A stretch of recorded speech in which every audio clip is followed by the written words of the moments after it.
2024년 6월이었죠. 평양에서 푸틴하고 김정은이 만났는데 새로운 조약을 맺었습니다. 포괄적 전략 동반자 관계, 조약. 이름은 뭐 거창한데 핵심은 딱 이거더라고요.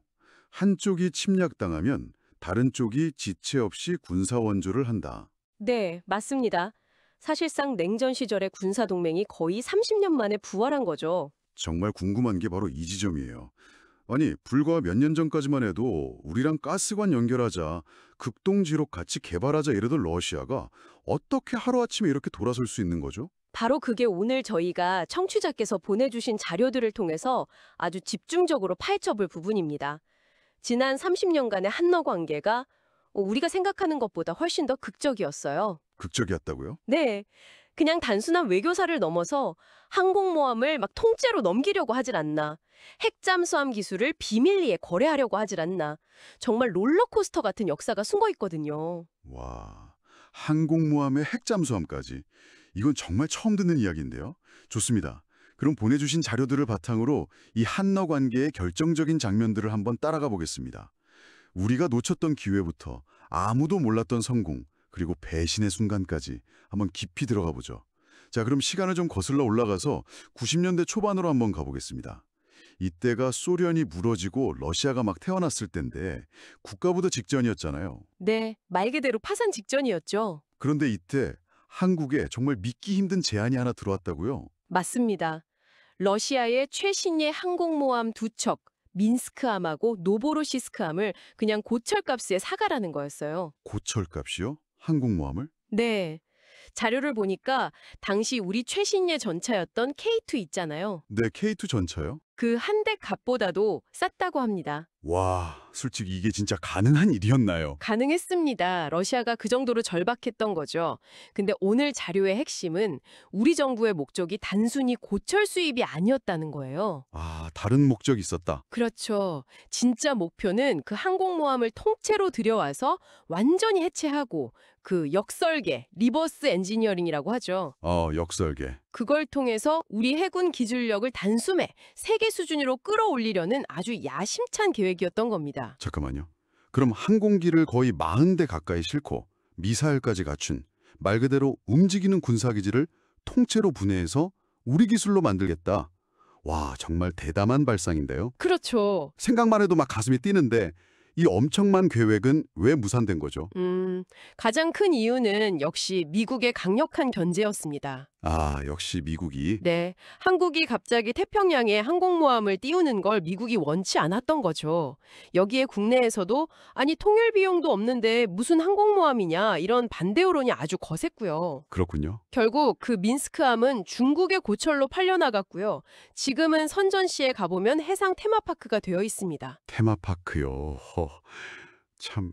우리 해군 역사상 가장 아쉬운 그야말로 놓쳐버린 기회로 남게 된 거죠. 눈에 보이는 이 거대한 하드웨어들 놓친 건 정말 안타깝네요. 그런데 이 이야기의 진짜 반전은 이 실패의 그늘 안에서 우리가 상상도 못할 외교적 승리를 거뒀다는 점입니다. 바로 그겁니다. 그게 핵심이에요. 당시 북한은 소련하고 맺었던 우호 조약을 러시아가 그대로 이어가길 바랬어요. 네, 그렇겠죠. 이 조약의 1조가 바로 유사시 자동 군사 개입 조항입니다. 자동 군사 개입이요? 네. 북한이 전쟁을 일으키면 러시아가 자동으로 참전한다. 북한한테는 그야말로 생명줄 같은 안보 보장이었죠. 그런데 그 생명줄을 우리가 끊어버렸다 이 말씀이시군요. 맞습니다. 보내주신 신동아 기사를 보면 당시 러시아 주재 해군 무관이었던 윤종구 제독의 역할이 정말 결정적이었던데요. 근데 좀 이해가 안 되는 게 북한 입장에선 절대 포기 못할 조항인데 러시아가 그걸 순순히 폐기했다는 거잖아요. 윤 제독이 그들을 설득할 만한 뭔가 특별한 카드가 있었을까요? 아, 아주 좋은 질문입니다. 거기엔 당시 러시아의 속내가 있었어요. 냉전에서 패배한 러시아는 일단 서방 세계랑 관계를 개선하는 게 너무 절실했고요. 아, 경제적으로는 또 한국과의 협력이 필요했죠. 이런 상황에서 북한과의 그 낡은 군사 동맹 조항은 뭐랄까 새로운 관계를 만드는데 큰 걸림돌이었던 겁니다. 아하, 바로 그 지점을 파고들었군요. 네. 윤제독이 바로 이 부분을 집요하게 파고들었고 마침내 1996년에 러시아가 조약 연장 포기를 공식 선언합니다. 와, 북한의 가장 강력했던 군사적 뒷배가 사라지는 정말 역사적인 순간이었죠. 그러니까 항공모함이라는 하드웨어는 놓쳤지만 한반도 안보 지형 자체를 바꾼 소프트웨어, 이 외교전에서는 완벽한 승리를 거둔 셈이네요. 바로 그거죠. 90년대 한러 관계의 가장 중요한 장면이라고 할 수 있습니다. 그런데 참 아이러니하네요. 90년대에 북한의 군사적 뒷배를 없애는 데 성공했는데 불과 10년도 안 돼서 이번에 우리가 바로 그 러시아와 가장 민감한 군사기술, 핵잠수함 기술을 비밀리에 논의하게 되다니요? 맞습니다. 2000년대 들어서 북한이 잠수함 발사 탄도미사일, SLBM 개발을 본격화하면서 우리 안보에 비상이 걸렸어요. 네, 기억납니다. 그래서 노무현 정부 시절에 362 사업단이라는 암호명으로 한국형 원자력 추진 잠수함, 즉 핵잠수함 재발 프로젝트가 극비리에 시작됩니다. 여기서 또 러시아가 등장하는군요. 핵잠수함의 심장이 소형 원자로라고 들었는데 왜 하필 러시아의 OKBM이라는 회사와 손을 잡았던 건가요? 미국이나 프랑스도 있었을 텐데요. 아, 그 OKBM이라는 회사가요. 핵잠수함이나 원자력 쇄빙선처럼 외부 동력 없이 아주 오랫동안 작전해야 하는 그런 특수 선박용 소형 원자력 분야에서는 세계 최고의 기술력을 가진 곳이었거든요. 아, 최고 기술을 가진. 네, 우리의 필요와 정확히 일치했던 거죠. 실제로 자료를 보면 한국의 스마트 SMRT 원자로 개발에 이 OKBM의 기술이 결정적인 역할을 했습니다. 여기서 스마트 원자로는 우리가 자체 개발한 그 소형 원자로 모델을 말하는 거죠? 맞습니다. 전력망 없는 오지나 해수 담수화 시설 같은 곳에 쓰려고 개발한 우리 고유 모델이죠. 기술적으로는 러시아라는 최고의 파트너를 찾았는데 결국 이 계획도 좌초됐단 말이죠. 이번엔 뭐가 문제였습니까? 가장 큰 벽은 바로 핵연료, 그러니까 농축 우라늄 확보 문제였습니다. 아, 연료 문제. 네, 국제 원자력 기구 IAEA의 감시 체제 아래에서 군사 목적으로 쓸 수 있는 수준의 핵연료를 확보한다는 건 사실상 불가능에 가까웠거든요. 게다가 우리에겐 그 IAEA 트라우마라는 게 있었습니다. 아, 그 사건 말씀이시군요. 2004년에 과거에 신고하지 않았던 핵물질 실험 사실이 드러나면서 국제사회에 혹독한 조사를 받았던. 때문에 우리는 핵 문제에 있어서는 아주 작은 오해도 받아서는 안 되는 그런 상황이었습니다. 결국 기술적으로는 문턱까지 갔지만 정치, 외교적인 문턱을 넘지 못한 거군요. 맞습니다. 또 한 번에 놓쳐버린 기회로 남게 된 겁니다. 이렇게 두 번의 굵직한 군사 협력 시도가 좌초된 이후에 한러 관계는 완전히 다른 방향으로 가는 것처럼 보였어요. 바로 경제 협력, 특히 러시아의 극동 개발이라는 무대였죠. 네, 2010년대 들어서 양국의 이해관계가 딱 맞아 떨어졌습니다. 우리는 신북방 정책으로 새로운 시장을 찾고 있었고 러시아는 국가적인 과제로 낙후된 극동지역 개발을 추진하고 있었으니까요. 러시아 입장에선 그 지역이 정말 중요했겠네요. 그렇죠.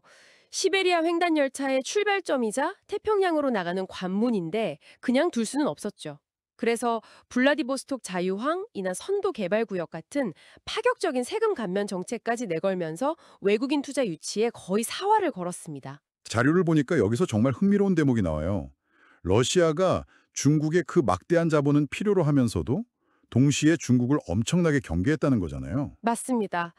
중국의 경제적, 인구적 침투에 대한 공포심마저 있었다고 하죠. 공포심까지요? 네, 바로 중국 변수입니다. 국정을 맞댄 중국 동북 삼성 인구가 1억이 넘는데 러시아 극동 인구는 다 합쳐도 700만 명이 채 안 됐거든요. 와, 인구 차이가 엄청나네요. 네, 자칫 잘못하면 경제적으로 또 인구적으로 중국에 그냥 종속될 수 있다는 위기감이 아주 컸던 거죠. 아, 그러니까 그 틈새를 한국이 파고들 수 있었던 거군요. 바로 그겁니다. 패권 경쟁에서 자유로운 중견국이면서 자본도 있고 무엇보다 러시아가 원하는 첨단 기술을 가졌으니까요. 정확합니다. 이건 한국을 단순한 돈줄이 아니라 핵심 기술 파트너로 봤다는 명확한 증거죠. 러시아가 구체적으로 어떤 기술을 원했나요? 연구 보고서를 보면 당시 러시아 기업들이 한국에 가장 원했던 기술은 정보통신, IT, 나노기술, NT, 그리고 생명공학, BT 같은 첨단 산업 분야였어요. 아, 단순한 자본 투자를 넘어서 미래 산업의 동반자로서 한국의 가치를 아주 높게 평가했던 겁니다. 그렇게 장밋빛 미래를 그리던 경제협력의 시대가 있었는데 이 모든 걸 한순간에 잿더미로 만들어버린 게 바로 2022년 우크라이나 전쟁이었죠. 그렇습니다. 전쟁이 길어지면서 포탄과 무기가 절실해진 러시아는 결국 국제사회의 제재를 받던 북한의 손을 내밀 수밖에 없었어요. 서로 필요한 게 딱 맞아 떨어진 거네요. 그렇죠. 북한은 재래식 무기를 대량으로 제공하는 대가로 러시아로부터 위성이나 잠수함 같은 첨단 군사기술 이전을 약속받았고요. 유엔 안보리에서는 거부권이라는 외교적 방패까지 얻게 된 거죠. 그리고 결국 2024년, 30년 전에 우리가 그렇게 힘들게 없앴던 자동군사 개입 조항이 훨씬 더 위험한 형태로 부활해서 우리 눈앞에 나타난 거네요. 이건 단순한 과거로의 회귀가 아닙니다. 위협의 수준이 차원이 달라요. 차원이 다르다는 건 무슨 의미죠? 90년대와 달리 지금의 북한과 러시아는 둘 다 사실상의 핵 보유국입니다. 여기에 미국 중심의 일방적 국제 질서에 대한 도전이라는 공동의 목표까지 공유하고 있죠. 이건 단순히 한반도의 안보 지형을 바꾸는 걸 넘어서 기존 국제 질서의 근간을 흔들려는 시도라고 봐야 합니다. 결국 지난 30년간 롤러코스터를 탔던 한러 관계의 결말이 이렇게 된 거군요. 돌아보면 항공모함이라는 하드웨어를 얻으려다 실패했고 어렵게 얻었던 소프트웨어, 즉 자동 개입 조항 팩이라는 외교적 승리마저 결국 잃어버린 셈이 됐네요. 네, 경제적 실리와 전략적 협력이라는 카드는 모두 사라지고 주적의 동맹국이라는 아주 차가운 현실이 우리 앞에 놓였습니다. 앞으로 한러 관계를 다시 복원하는데도 정말 큰 장애물이 될 수밖에 없는 상황이 된 거죠. 자, 오늘 저희는 청취자께서 보내주신 자료들을 통해 숨가쁘게 달려온 한러 관계 30년사를 되짚어봤습니다. 정말 영원한 우방도 영원한 적도 없이 국익에 따라 관계가 얼마나 급변할 수 있는지 생생하게 보여주는 역사였네요. 여기서 마지막으로 청취자께 생각해볼 질문을 하나 던지고 싶습니다. 오늘 살펴본 것처럼 북러 군사동맹으로 굳어진 현재의 구도가 과연 영원할까요? 이 단단해 보이는 동맹을 뒤흔들 수 있는 다음 변수는 과연 무엇이 될 수 있을까요? 예를 들면 이 관계를 좀 불안하게 지켜보는 중국의 태도 변화가 될 수도 있고 그렇죠. 혹은 우리가 예측할 수 없는 러시아 내부의 권력 변동이 될 수도 있겠네요. 어쩌면 전혀 예상치 못한 제3의 사건이 이 거대한 흐름을 또다시 뒤바꿔 놓을지도 모릅니다. 한러 관계의 다음 장은 어떻게 쓰이게 될지 우리가 계속해서 날카롭게 지켜봐야 할